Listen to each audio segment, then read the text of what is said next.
বিকেলের চায়ের সাথে অথবা অতিথি আপ্যায়নে, বাচ্চাদের স্কুলের টিফিন, যে কোনো কিছুতে আমরা কেক খেয়ে থাকি। আর সেটা যদি খুব স্বাস্থ্যকরভাবে তৈরি হয় ঘরেই, তাহলে কেমন হয় বলুন তো? আর সে সাথে অনেক সাশ্রয়। আসসালামু আলাইকুম, ইসমাত হাবিজ কুকিং চ্যানেলের নতুন একটি রান্নার পর্বে আপনাদেরকে ওয়েলকাম জানাচ্ছি। আশা করছি আপনারা খুব ভালো আছেন। আমার চ্যানেলে বেশিরভাগ কেক রেসিপি একটু বেশি ভিউ হয়ে থাকে, আর আমারও কেক তৈরি করতে অনেক ভালো লাগে। আজকে যে কেকটা শেয়ার করব সেটা হচ্ছে ভ্যানিলা ফ্রুট কেক। মাসে অন্তত 4 থেকে 5 বার এই ফ্রুট কেক আমি তৈরি করে থাকি। অলরেডি আমার চ্যানেলে এই ফ্রুট কেকের একটি রেসিপি রয়েছে, তার 2টা ডিমের। আজকে যেটা শেয়ার করব সেটা হচ্ছে 3টে ডিমের। যারা একটু বড় সাইজের কেক তৈরি করতে চান তাদের জন্য আজকের রেসিপিটা উপকার আসবে। তাহলে চলুন কথা না বাড়িয়ে রেসিপিটা শুরু করা যাক। প্রথমে 3টে ডিম নিয়ে নিচ্ছি। ফ্রিজ থেকে প্রায় 1 ঘন্টার বেশি হলেও বের করে রেখেছি। আর যদি একটু তাড়াহুড়ো হয় কেক তৈরিতে, ফ্রিজ থেকে বের করে রোদের মধ্যে রেখে দিবেন। 30 মিনিট বা 40 মিনিটের ভেতরে কিন্তু সেই ডিমটা নর্মাল টেম্পারেচারে চলে আসবে। আর কেক তৈরির জন্য নিয়ে নিচ্ছি 1.5 কাপ ময়দা, 2 টেবিল চামচ কর্নফ্লাওয়ার, 1.5 চা চামচ বেকিং পাউডার, 1 চিমটি লবণ। আমি সব কিছু একত্রে ভালোভাবে চেলে নিয়েছি।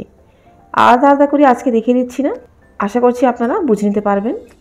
ময়দার মিশ্রণটা একবার চেলে নিয়ে এরপরে আবার যখন কেক তৈরি করব তখন আরেকবার চেলে নেব, এতে করে কেকটা অনেক স্পঞ্জি হয়। আচ্ছা, এবার নিয়ে নিচ্ছি কিছু ফ্রুটস। এখানে আমি টুটি ফুটি নিয়েছি বাজার থেকে কেনা, আর কিছু মোরব্বা কেটে নিয়েছিলাম, আর কর্নফ্লাওয়ার দিয়ে মেখে নিচ্ছি। কর্নফ্লাওয়ার দিয়ে মেখে নেওয়ার কারণে যখন ব্যাটারটা তৈরি হবে আর ফ্রুটসগুলো মিশাবো, তলানিতে বসে যাবে না। এক পাশে সরিয়ে রাখছি ফ্রুটসগুলো। এবার চলুন মোল্ডটা রেডি করছি। আমি একটি বান্ট মোল্ডে এই কেকটি আজকে তৈরি করব। ইদানিং আমার এই মোল্ডটাতে কেক তৈরি করতে খুবই ভালো লাগে। আর 3টি ডিম দিয়ে সুন্দরভাবে একটি বড় সাইজের কেক এতে তৈরি হয়ে যায়। ভালোভাবে তেল মেখে নিচ্ছি, আর সেই মাখানোর তেলে কিছু ময়দা ছিটিয়ে দিচ্ছি। মোল্ডটা এক পাশে সরিয়ে রাখছি। এবার যে ডিমগুলো আমি রেখেছিলাম সেগুলো ফেটে নিচ্ছি, আর এতে দিয়ে দিচ্ছি 3/4 কাপ চিনি, অর্থাৎ 1/4 কাপ 3 বার করে চিনি দিবেন। আর একটু সুবিধার জন্য বলে দিচ্ছি, 1 কাপের চেয়ে 4 টেবিল চামচ চিনি কম। এবার ডিম আর চিনিগুলো আমি প্রথমে লো স্পিডে 2 মিনিট বিট করে নিচ্ছি। 2 মিনিট পর বিটার মেশিনটা হাই করে আমি আরও 3 মিনিট বিট করে নিচ্ছি।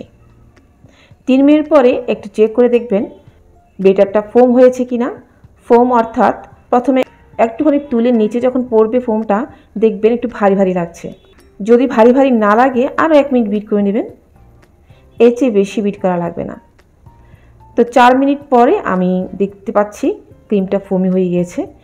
এবার এতে দিয়ে দিচ্ছি আধা কাপ সয়াবিন তেল, আর সেই সয়াবিন তেলে আমি অলরেডি 1 চামচ লেমন এসেন্স মিশিয়ে রেখেছিলাম।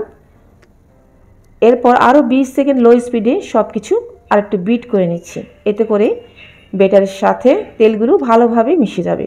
আর যখন কেক তৈরি হবে কেকের মধ্যে তেলচি তেলচি ভাবটা থাকবে না। এই ময়দার মিশ্রণটা আমি চেলে রেখেছিলাম, সেটা আরেকবার চেলে দিচ্ছি। আমি মোট 3 বারে এই ময়দাগুলো চেলে দিচ্ছি। আর দেখতে পাচ্ছেন cut and fold method use করে আমি কিভাবে চামচটা ঘুরিয়ে নিচ্ছি। আস্তে আস্তে আলতো হাতে ব্যাপারটা করতে হবে। এবার দিয়ে দিচ্ছি 1/4 কাপের মতো তরল দুধ। মিশ্রণটা যদি আর একটু পাতলা চান তো আরও 1 থেকে 2 চামচ তরল দুধ অ্যাড করে দিতে পারেন। আজকে আমি অ্যাড করছি না, আমার এই 1/4 কাপ দুধে হয়ে গিয়েছে। কর্নফ্লাওয়ার দিয়ে মাখিয়ে রাখা ফ্রুটসগুলো দিয়ে দিচ্ছি, আবারও আলতো হাতে চামচের সাহায্যে মিশিয়ে নিচ্ছি। এবার যে বান্ট মোল্ডটা আমি তৈরি করে রেখেছিলাম তাতে সময় নষ্ট না করে যত তাড়াতাড়ি সম্ভব বেটারটা ঢেলে দিচ্ছি। চেষ্টা করবেন এই কেক বানানোর সময় একটু কথাবার্তা কম বলতে। ধরুন আপনার আশেপাশে কেউ আছে, গল্প করতে করতে করলেন, এমনটা করবেন না। একাধারে কেকটা তৈরি করে যাবেন, আর চুলায় যখন বেক করতে দেবেন এরপরে যত ইচ্ছা গল্প করতে পারেন। সম্পূর্ণ বেটার আমি ঢেলে দিচ্ছি, একটু ট্যাপ করে নেব, এতে করে ভেতরে এয়ার বাবলস থাকলে সেটা বেরিয়ে যাবে। তো আমি 3 বার ট্যাপ করে নিচ্ছি।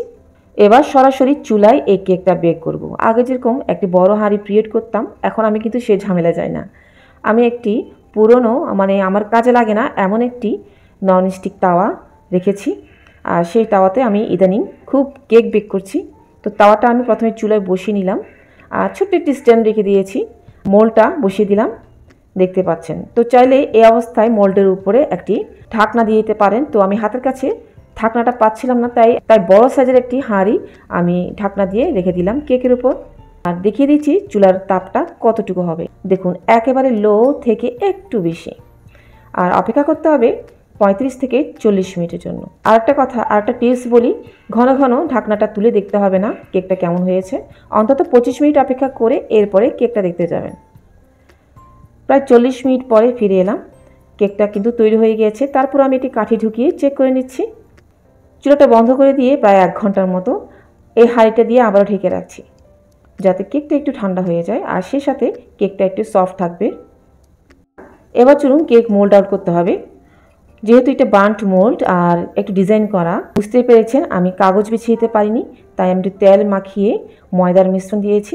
আর দেখুন তাওয়ার উপরে স্ট্যান্ডটা দেওয়ার কারণে সুন্দর একটি কালার এসেছে আর পুড়েও যায়নি। এই অবস্থায় উপরে কিছু হোয়াইট চকলেট মেল্ট করে দিয়ে দিতে পারেন, দেখতে কিন্তু সুন্দর লাগবে। আর না হলে এমনি এমনি তো খাওয়া যাবে। আর দেখুন কাট করে দেখাচ্ছি কত স্পঞ্জি হয়েছে আর দেখতে কত সুন্দর হয়েছে।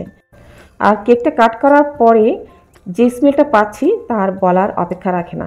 দেখলেন তো কত সহজে ঘরে ফ্রুটস কেক তৈরি হয়ে যায়। এই কেকটা যদি দোকান থেকে কিনতে যান কমসে কম 500 থেকে 600 টাকা আপনার থেকে নিয়ে নেবে।